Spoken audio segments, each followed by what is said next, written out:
Hi, I'm Christine Carter. And I'm Lindsay Reed-Mains. And this is a video series brought to you by the Greater Good Science Center at UC Berkeley, which aims to give parents tips for raising happy kids and for being happier themselves. I keep hearing about all this tiger mother stuff, and I understand the premise of choosing your kids' activities, forcing them to practice for long hours, taking away their play dates, and I understand that it leads to being really good at something, but I don't push my kids that hard, and I'm wondering, am I taking away their chance to succeed? Yeah, so I think that this has really struck a nerve with most American parents. We think, should we be pushing our kids harder? Will they be more successful? Is this the right thing to do? And I would emphatically, Lindsay, say no. That if what we want is to raise kids who are happy and successful both now in childhood and over the long term, that the tiger mothering methods are not actually the best bet. They're not going to increase the odds that our children will be happy and successful over the long run. But what's wrong with them? Well, a couple of things. The first thing is really that her methods to get kids to practice for hours and hours on end, for example, are really coercive and manipulative. She says, you know, if you don't get that piece right, I'm going to burn all your stuffed animals.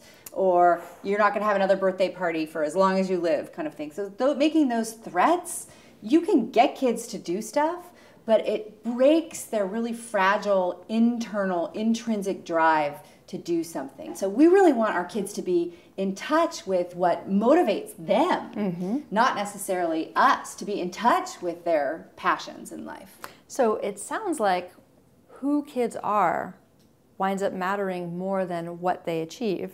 Right, absolutely, I would say that's true. And it sounds like the way to get them to a place where they know who they are is by being an empathetic coach instead of a dictatorial taskmaster. Yes, absolutely. I'm on board with empathetic coach versus dictatorial taskmaster. The other thing that we need to do is really let kids have some choice in the matter. One of the key premise of the tiger mothering thing is that the tiger mother chooses all the most prestigious activities for the kids and doesn't let them do the things that they really want to do. So it doesn't really matter whether or not they want to learn to play the piano. If that's what mom wants, that's what they're going to have to do. That's how they spend their time.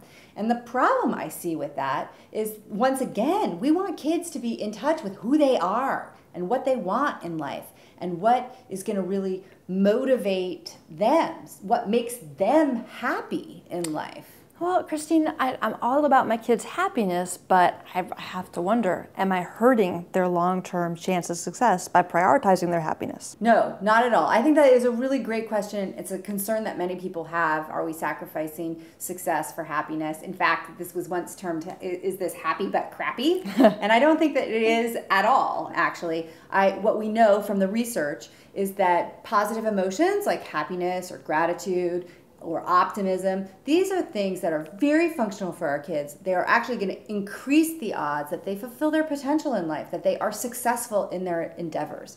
Happiness, positive emotions make us more creative, it makes us more fluid in our thinking, and it builds over time. So it's really important not to sacrifice happiness in childhood for success in adulthood or success in childhood and adulthood. Wow, so by playing to our kids' strengths, we really give them the tools to be successful without breaking that intrinsic drive and without having to push them. Right. So our tip for this week is give your kids meaningful choices about their activities. Absolutely. And you know, it's not that I don't relate to the impulse to choose activities for kids. Oftentimes I think, why don't you do soccer or basketball? But actually I've got kids who are much more interested in African dance and ceramics. And so I let them have those choices, and they are really happy and engaged in those activities. Well, and I think that by not trying to put a round peg in a square hole, Right. you're going to wind up with kids whose lights just shine brighter. Absolutely. Thank you, Lindsay. Thank you.